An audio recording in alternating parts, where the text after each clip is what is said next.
Husband put head in gas oven, home life happy? No. Belgravia, overseas bank clerk, absconds with fortune. How much is this fortune? £90,000. No. That's a king's ransom, Poirot. When it is used to ransom a king, it becomes interesting to Poirot.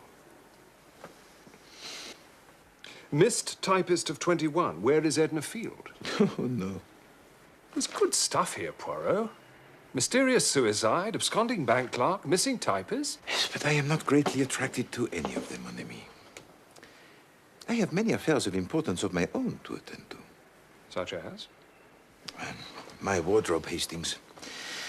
If I mistake not, there is on my new grey suit the spot of grease. You have noticed it, perhaps, eh? No.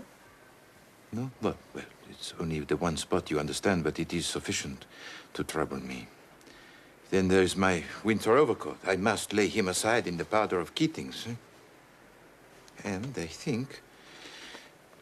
Yes, I think the moment is ripe for the trimming of the moustache. Also the pomading. There's a lady to see you, Mr. Poirot. A lady? A client. Her name's Mrs. Todd. Unless the affair is one of national importance, I touch it not. I couldn't say, sir. Shall I ask her? No, Miss Lemon. Show Mrs. Todd in. We shall judge for ourselves, eh, Hastings? Oh, yes, yes. Mrs. Todd. Doesn't sound as if she's nationally important. Mind you, I knew a Mrs. Jones once who was master of hounds with the Mid-Rutland. Yes. No, that's all. Funny woman. Mrs. Todd, sir. Thank you. Oh, are you Mr. Poirot? I am Hercule Poirot? Yes, madame. Oh, you're not a bit how I thought you'd be. Did you pay for that bit in the paper saying what a clever detective you were, or did they put it in themselves? Madame. Oh, I'm sorry, I'm sure. But you know what newspapers are like nowadays. Nothing but puff. But no offence taken, I hope. I'll tell you what I want you to do for me. I want you to find my cook. I fear you are making a mistake, madame. Hercule Poirot is a private detective. I know that. Haven't I just told you I want you to find my cook for me? Walked out of the house on Wednesday without so much as by your leave and never came back. I am sorry, madame, but I do not touch that particular kind of business. I wish you good day. So that's it, is it? Too proud, eh? Only deal with government secrets and countesses' jewels? Well, let me tell you, Mr. High and Mighty Poirot, a good cook's a good cook. And when you lose one, it's as much to you as pearls out of some fine lady.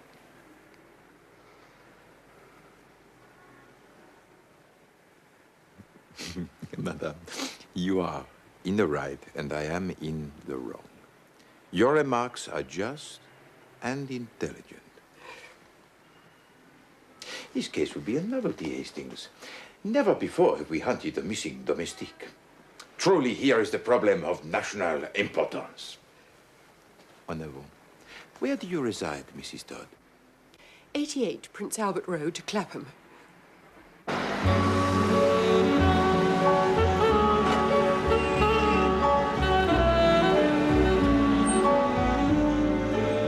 You say this jewel of a cook went out on Wednesday and did not return? Wednesday, yes, it was her day off. The day before yesterday. Has it occurred to you, madame, that she might have met with some accident? Have you inquired at the hospital? That's exactly what I thought yesterday. But this morning, if you please, she sent for her box. What box? Her box. Her trunk. Luggage. Oh, I see. Will you describe her to me, madame? Oh, she's most respectable. 10 years in her last place. Middle-aged, grey-haired, thin. And her name? Dunn. Eliza Dunn. This is Clapham. There's the common.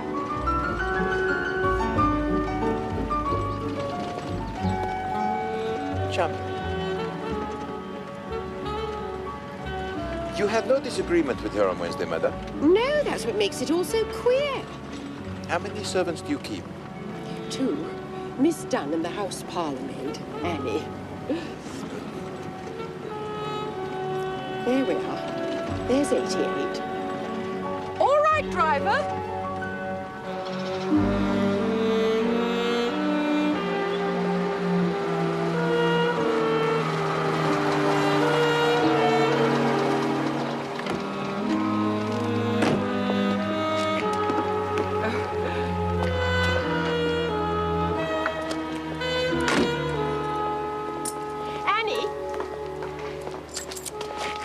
My friend, promise me one thing.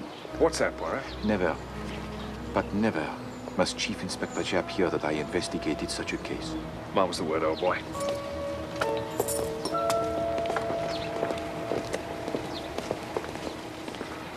Now, Annie, this gentleman's a detective. He wants to ask you a few questions. Here we are, sir. Voyons, Mademoiselle Annie. Sit yourself. Thank you, sir. All that you shall tell us will be of the greatest importance, Annie. You alone can shed any light on the case. Without you, I can do nothing. Oh, sir, I'm sure I'll tell you anything I can, sir. That is good. Now, first of all, what is your own idea? You are a girl of remarkable intelligence that can be seen at once. But this is a queer thing, eh?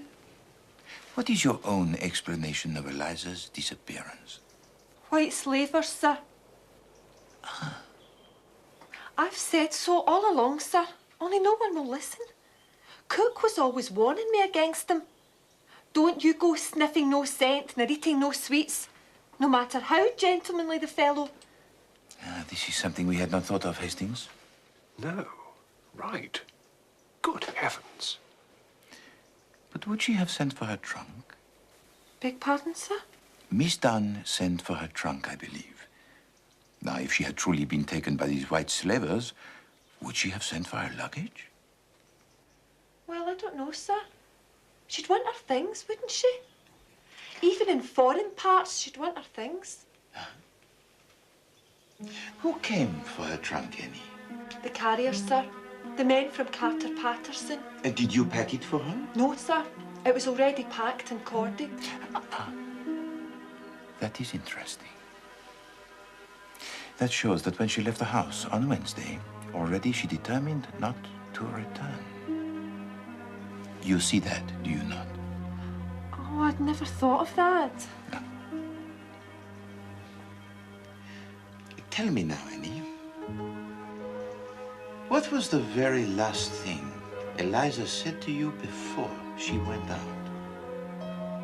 She said, if there's any stewed peaches left over from the dining room, we'll have them for supper. And a bit of bacon and fried potatoes. Mad over stewed peaches, she was. I shouldn't wonder if that wasn't the way they got her. Got her.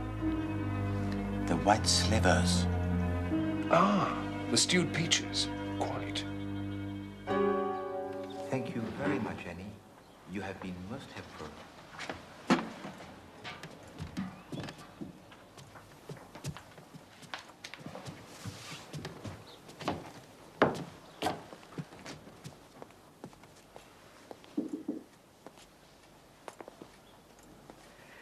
Was she saying things about me? Not at all. Only things of the pleasantest nature.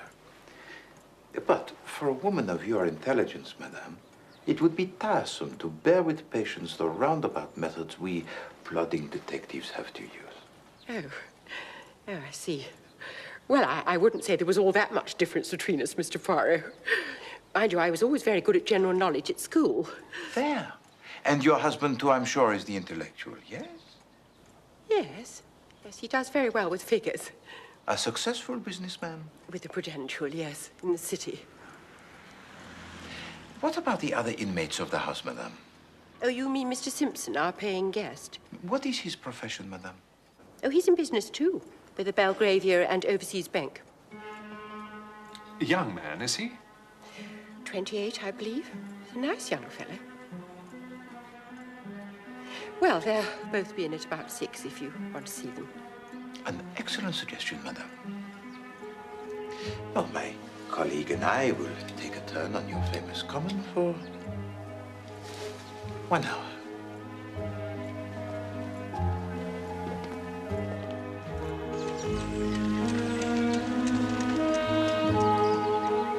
It's a curious coincidence that the paying guest Simpson works in the same bank as the absconding clerk. They must have known each other. Perhaps.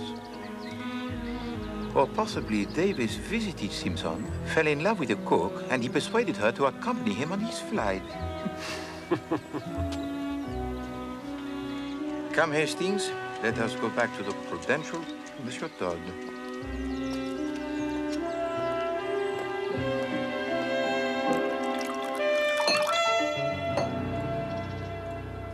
I've heard of you, Mr. Poirot, haven't I? It's possible, Monsieur Todd. Oh, yes.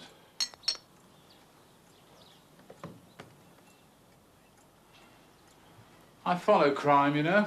Indeed. Well, perhaps you have some theories about the disappearance of your cook. Theories? No. It's hardly a crime, is it? Good cook, though. And economical. I'm very hot on economy.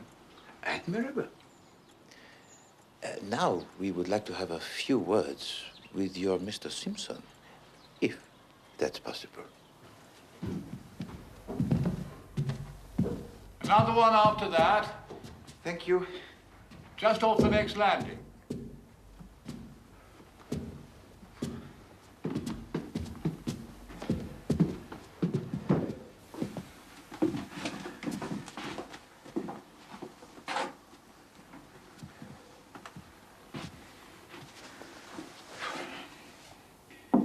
Mr. Simpson?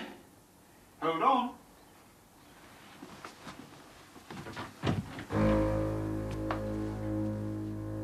Yes.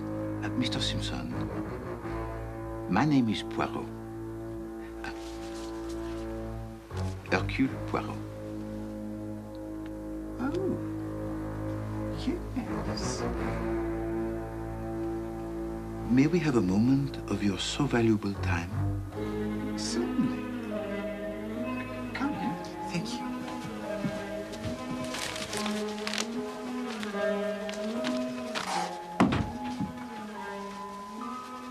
Mr. Simpson, Mrs. Todd has engaged me to find Eliza Dunn,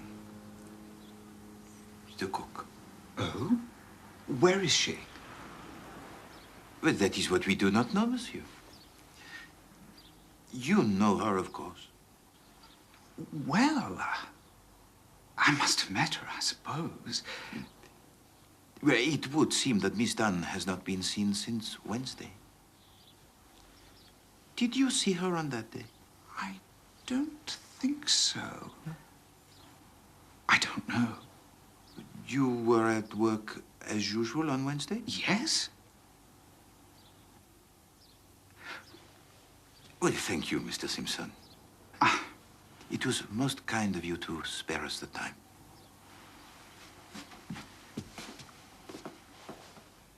Tell me, Mr. Simpson, what does a young fellow find to do around here of an evening, huh? Oh, the usual things, you know. Oh, with musical evenings, amateur theatricals, that kind of thing? Yes, I suppose so. But you do not interest yourself, hmm? Afraid not. No. Thank you.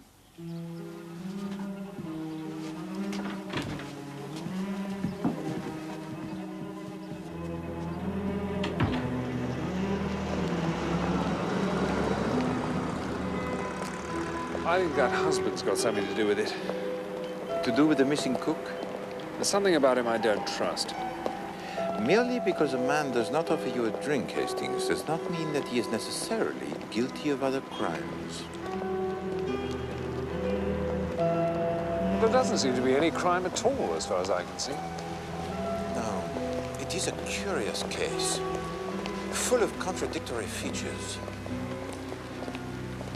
I am interested. Oh, yes. I am distinctly interested. What? How does she dare?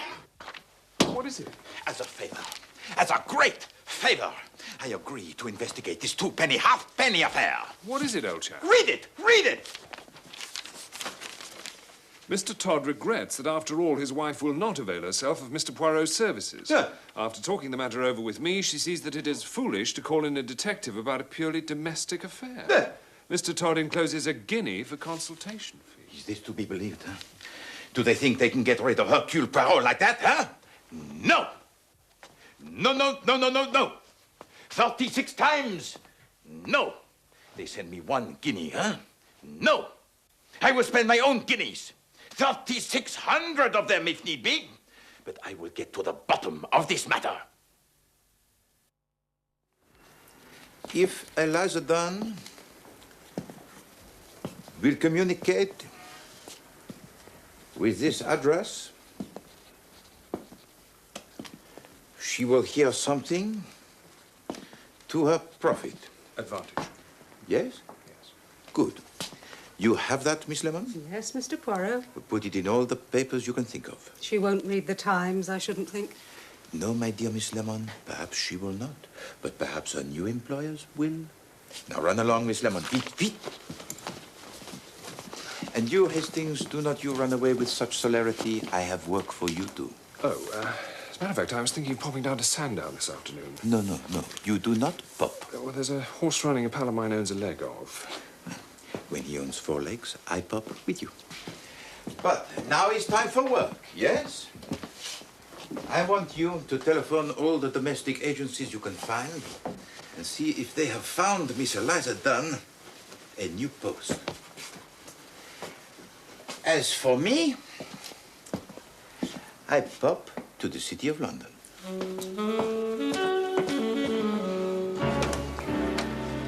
And Mr. Simpson was at work as usual on Wednesday? Oh, yes, Mr. Simpson is an excellent timekeeper.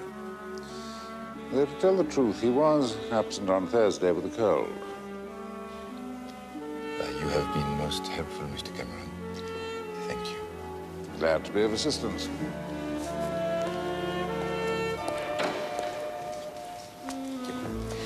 It is an unfortunate occurrence, this business of Davis absconding. Oh, you read about that, did you? Well, one could scarcely miss it. Well, the newspapers love scandals about banks. That is human nature, Mr. Cameron. But it is comforting for us mere mortals to know that banks, too, have their difficulties. Again, I thank you, monsieur.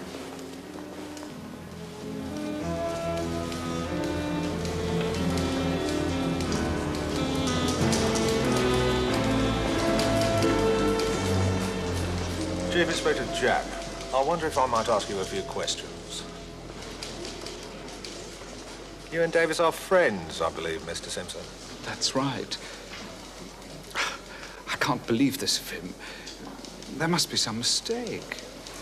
If I told you, sir, the number of times I've heard that said.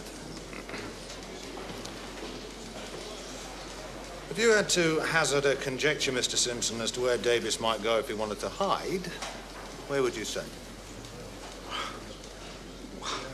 I don't know. He was fond of Broadstairs. Yes, I was thinking of somewhere a little more exotic than that, sir. Foreign parts, even. Oh, I don't think he's ever been abroad. You were at work as usual on Wednesday, were you, Mr. Simpson? It's Thursday you want to know about, surely. And I was away on Thursday. No, Mr. Simpson. Although the bonds were found to be missing on Thursday, we believe that they must have been removed from the bank on Wednesday. I was here all day Wednesday. What's up? That man.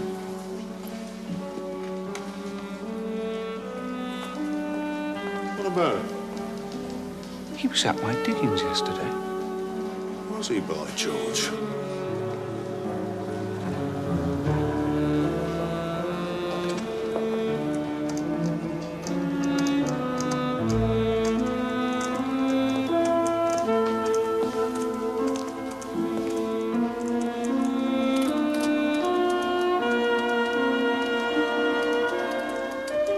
Ah, my dear Chief Inspector Jacques.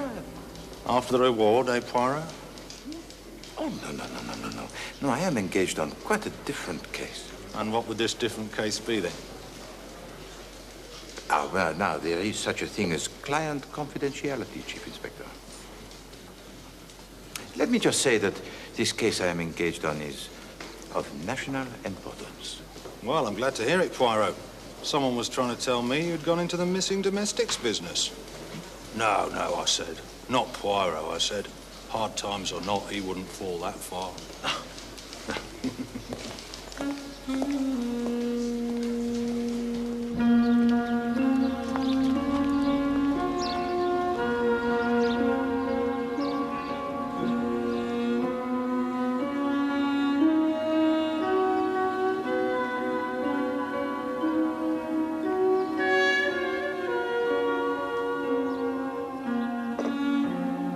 No word from Eliza Dunn, Miss Lemon.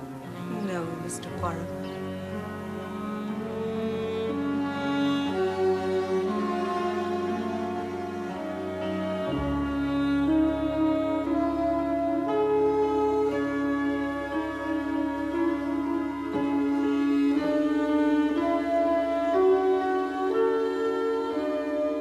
Another letter from the Duchess of Wrexham. No. She sounds desperate. No.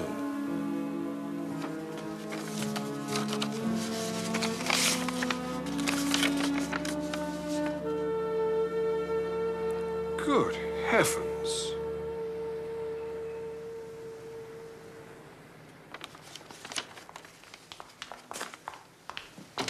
Mr. Poirot, Mr. Poirot. Yes, Miss Lemon, yes. There's a letter, sir. A letter from Eliza Dunn. There! Did I not tell you, Hastings? And you try to waste Poirot's time with the duchesses. Well, eh? I only thought... You must learn, my friend, the patience. Read it to us, Miss Lemon. Dear sir or madam, ref your ad in the paper. I already got my legacy, if there's some mistake. Yours truly, Eliza Dunn, miss. P.S. Thanks all the same for your trouble. What does she mean, legacy? We must talk to this woman at Fell Cottage, Amdale, Keswick. Keswick?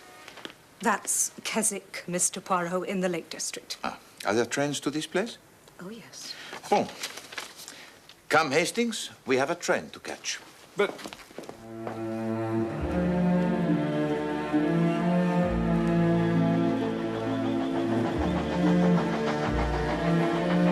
Look at it, Hastings. Not a building in sight.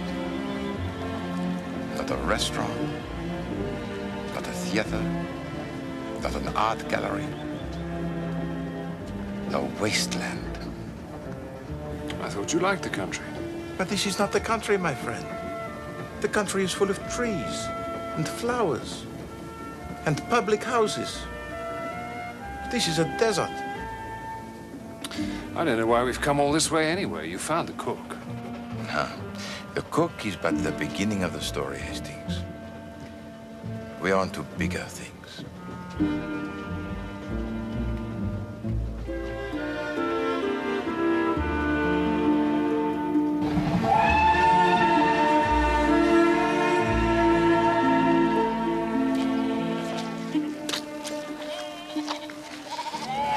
Look at that, Poirot. Look at that view. Yes, well, views are very nice, Hastings. But they should be painted for us so that we may study them in the warmth and comfort of our own homes. That is why we pay the artist for exposing himself to these conditions on our behalf. What do you mean conditions? It's a wonderful day. Just fill your lungs with that air. No, my poor friend. This sort of air is intended for birds and little furry things. The lungs of Hercule Poirot demand something more substantial. The good air of the town. Fell Cottage, I perceive.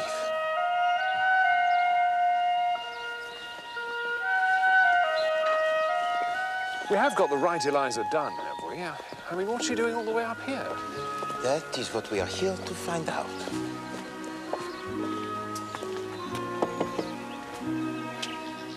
Wonderful position. If you are rock is wonderful. Yes? Miss Eliza Dunn, Yes. Formerly in the employ of Mrs. Ernestine Todd at 88 Prince Albert Road, Clapham. That's right. I am Hercule Poirot, Miss Dunn. Well, you were kind enough to answer my newspaper advertisement. Oh, yes. Well, like I said in my letter, sir, I've already got my legacy. Miss Dunn, may we be permitted to come into the house for a moment? I'm sure your employer will not object. No, she won't mind. Come in. Thank you. Come in.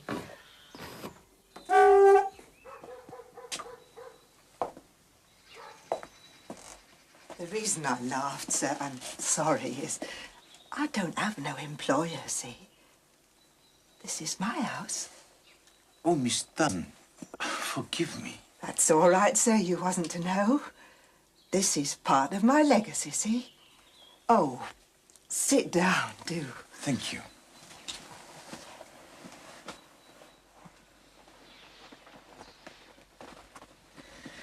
Now, Miss Dunn, you have mentioned your legacy, but Captain Hastings and I, we know nothing of this. What was the ad then? Your late mistress, Mrs. Todd, was much concerned about you. She feared some accident might have befallen you. But didn't she get my letter? No, she got no letter. She got no word of any kind. Oh, dear, sir. I gave the letter to Mr. Crotchet. I said most particular he was to give it to Mrs. Todd. Oh, dear. Well, perhaps you would recount to Captain Hastings and me the whole story? Well, Wednesdays is my day out. And it was last Wednesday that it all started like. The stone which the builders rejected, the same has become the head of the corner. I'd been over to see my friend in Oxton and I was on my way home when a gentleman stopped me. He said he'd been asking for me at number 88. Then he told me some story about an old friend of my grandmother's in Australia leaving me a house and some money in her will. Well, I didn't believe him at first. And then he showed me this letter. It will be the stone which the builders have rejected. Who was these lawyers, Hurst and Crotchet, 127 Wentworth Way, Melbourne? Well, one of them is right here, Miss Dunn. Benjamin Crotchet, attorney at law. I hope that allays your very understandable fears. Oh, yes, indeed, sir. I didn't mean to doubt you. Now, Miss Dunn, to business. I do have to tell you that the house is in Keswick. Ah, that's just over by Acton, isn't it, sir? No, Miss Dunn, it's in the north of England, near Carlisle. Oh, my good God. But before we confront that particular difficulty, there is one other stipulation that we should get out of the way. And whatever's that, sir? Well, it's of no importance as it doesn't apply in this case, thank heaven.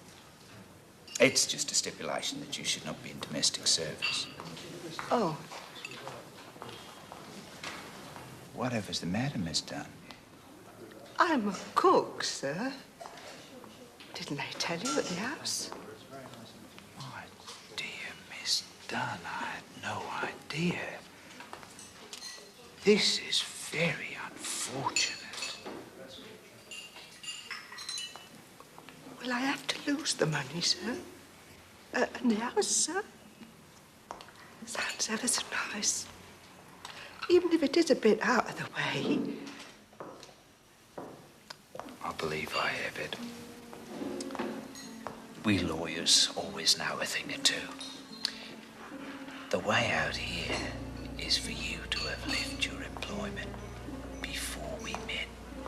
But we have met, sir, I mean, and I haven't. Haven't you? No.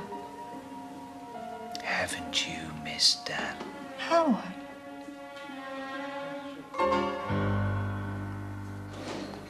Oh, I see. Yes.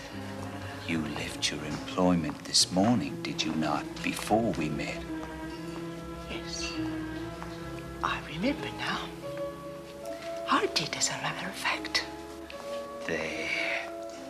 Now, it is imperative imperative that you take possession of the house by noon tomorrow. In order to do that, you must catch the night train from King's Cross. Oh. Go along, Miss Dunn. I can advance you £10 or so for the fare, and you can write a note to your employer at the station, which I shall personally deliver for you. And explain everything. And was everything as Mr. Crotchet had said? Oh, yes, and more, sir. Now, what about your luggage? All the things you had left at 88 Prince Albert Road. Oh, well, Mr. Crotchet sent them on, like he said he would, but they was all done up in brown paper, like. I don't know. I suppose Mrs. Todd was angry with me and grudged me my bit of luck and wouldn't let him have my box. But Annie said the trunk was... Later, my friend. Later. But there, you said she never got my letter. Hmm? Well, I can't say as I blame her. I see. Well, thank you, mademoiselle. Oh. There had been, as you say, a little muddle about your trunk, which I will straighten out with Mrs. Todd, if you will permit. Oh, thank you very much, sir. Come, Hastings. We must return to London with all possible speed.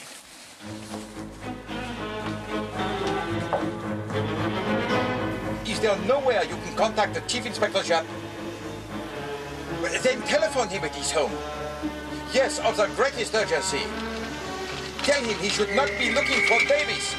He should be looking for Simpson. No, not Davis, but Simpson!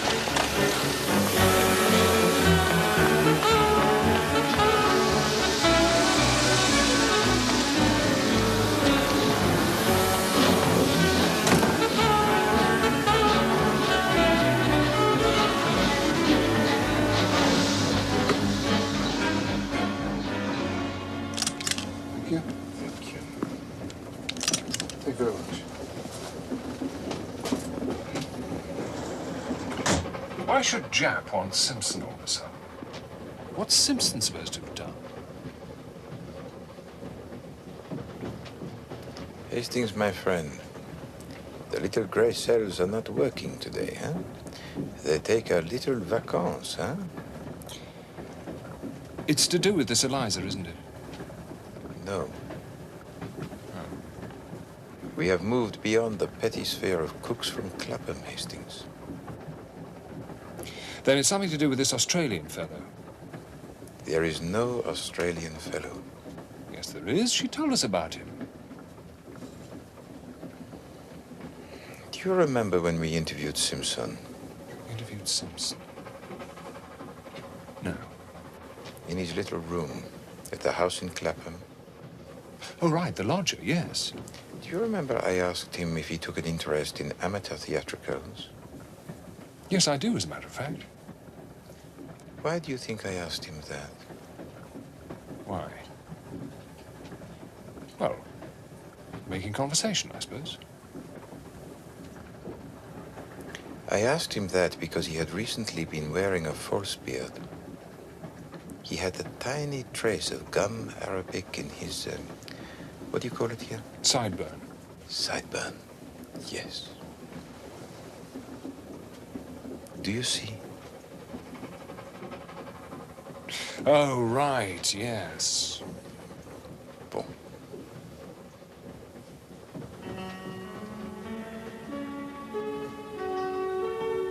The Australian was Simpson in a false beard.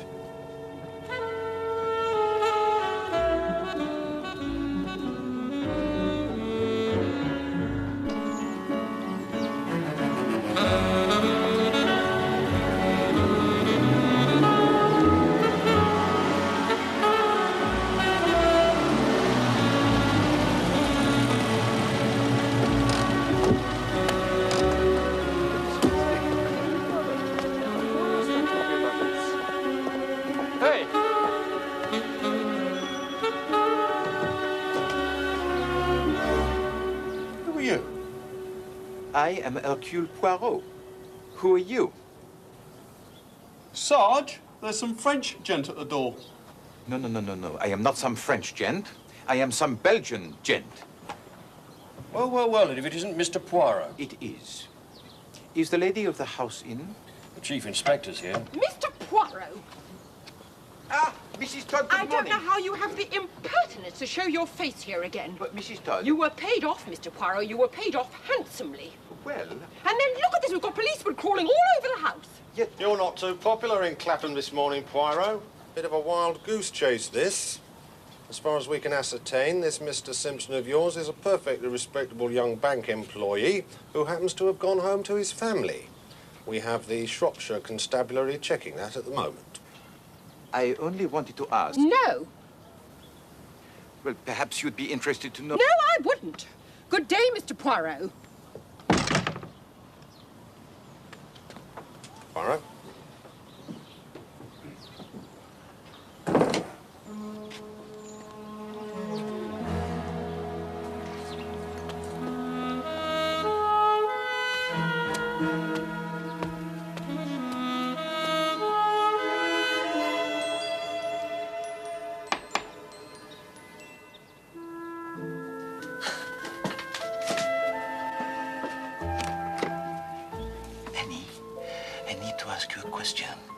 Can you help me?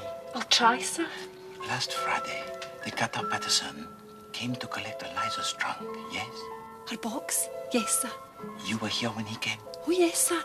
I had to show them up to Eliza's room for them to take it up. Boom. It was ever so heavy, sir.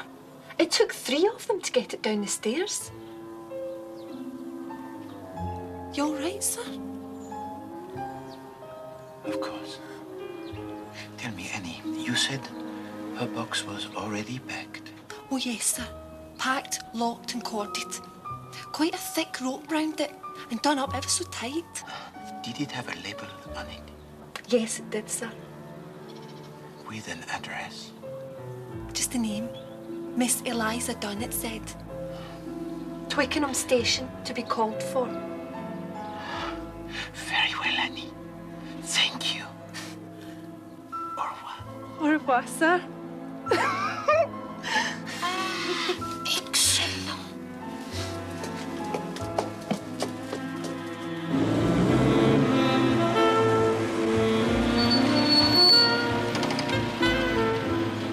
Then why would Crotchet want to perpetrate such an elaborate hoax? Ah, that is a very good question, Hastings.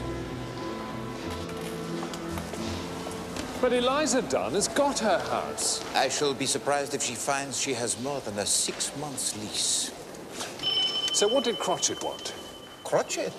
Well, Simpson then, pretending to be Crotchet. He wanted something that Eliza Dunn had.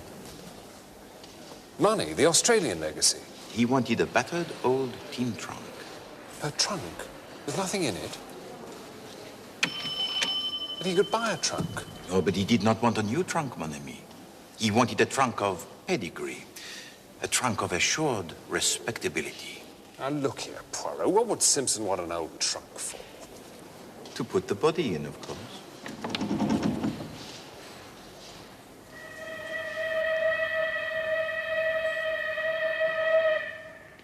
Sent it on to Glasgow, Gov, to await collection there. But how do you know this? You have not consulted your records. I don't need to consult my records, Gov, do I? What do you mean, body? What body? Is he with you? Whose body? I mean to say, there's going to be bodies all over the place. Doucement, Hastings. All will be revealed to you. Can we get on with the business in hand? By all means. I saw to it myself, didn't I? Yesterday morning. Some cove with a beard. Crotchet? You spoke to this man? Of course I spoke to him. Did he give a name? Nah. He just said this Eliza Dunn was his aunt, and she wanted the trunk sent on to Glasgow. And it's gone? You have sent it? Nah. Every Friday, the Southern Railway pays me huge amounts of money, so I won't do that sort of thing. I think he's being sarcastic, Poirot. No. No, Hastings. He is a good man. He is doing the job of great responsibility. Thank you, monsieur. I'll tell you one thing now.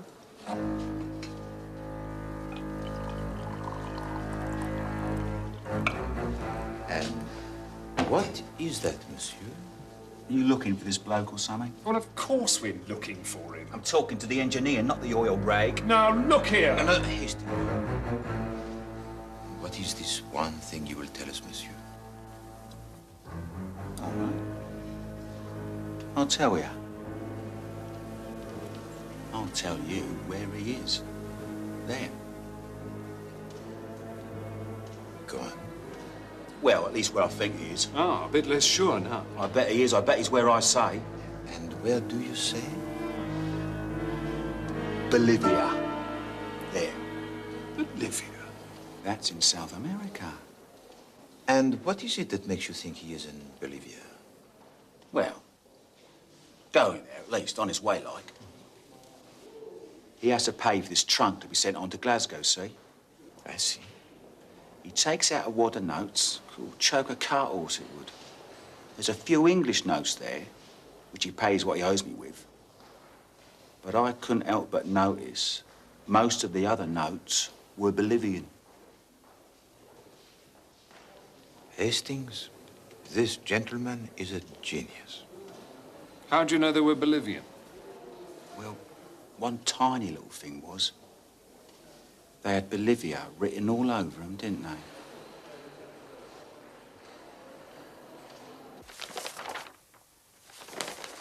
Here we are, this week's savings.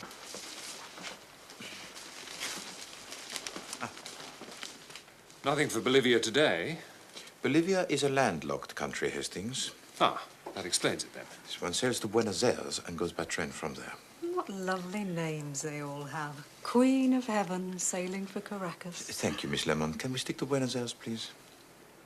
Ah, here we are. The SS Novonia from Southampton at 1 a.m. Well, let's go then. Are we looking for Simpson or the trunk? Simpson, of course. The trunk is in Glasgow. But first, Scotland Yard.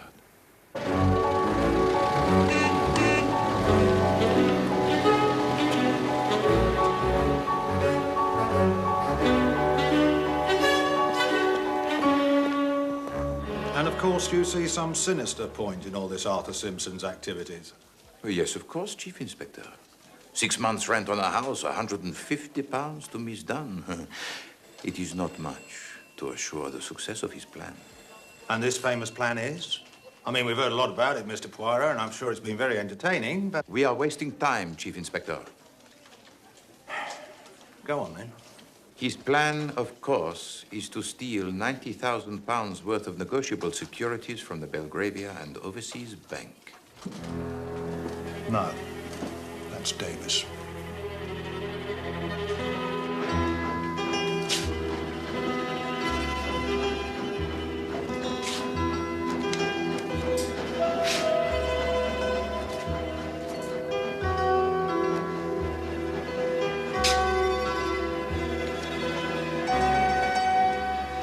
Here it is, Sergeant. Chief Inspector Japp speaking. Oh, yes, Sergeant. Good. Good. It's Glasgow. They found the trunk. And? What do you mean, and? Have they opened it? Sergeant Hendry, have you opened the trunk? Ah, yes, I see. Apparently they need a warrant up there. Mon Dieu. There is a body in that trunk. A body. Look, Sergeant, there seems to be the possibility there's a body in that trunk. Yes, a dead body. You will? Right, thank you. He thinks that may expedite matters. He's going to ring me back. Now then, what body? Whose body? Davis, of course. This is nonsense, Poirot. Davis stole those securities from the bank. Davis is the one who disappeared the day after. Precisely.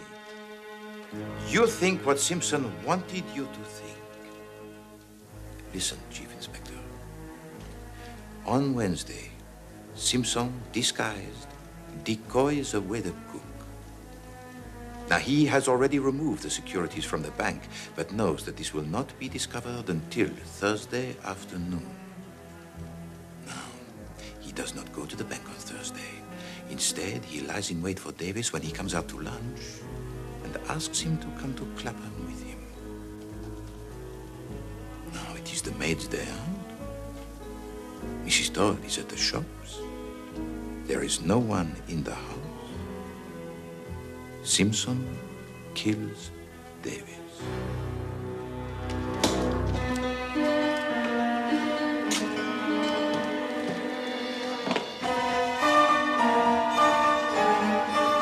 The one difficulty for a murderer is the disposal of the body. And that is why Simpson wanted the trunk of Miss Eliza Dunn.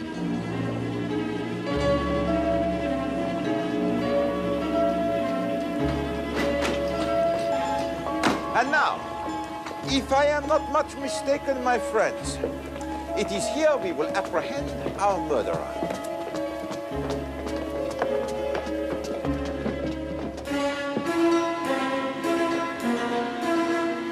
Have I got something wrong, Chief Inspector? No, no, Poirot. Can't be right every time.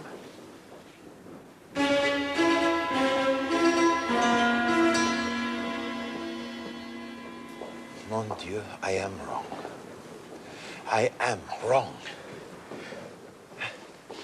Officer, where does the Queen of Heaven sail from tonight? Why, from Pier 5, sir, over there. Poirot, where are we going? The Queen of Heaven sails for Caracas tonight. I remember it from the time. Yes, but Caracas isn't in Bolivia, is it? What the porter saw on the banknote was not Bolivia. What was it then? It was Bolivar. And the Bolivar is the unit of currency in Venezuela. Our friend is on his way to Venezuela.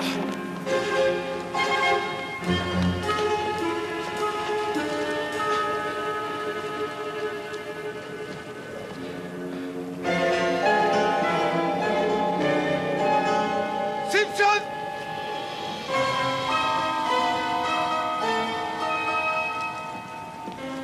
Stop that man!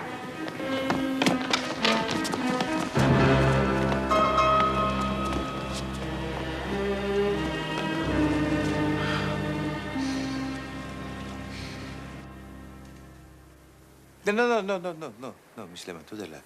At least 1 centimeter to the left. That's better.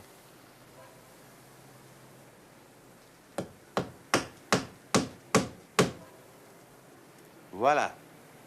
Is there nothing to which Hercule Poirot cannot turn his finger? Hand.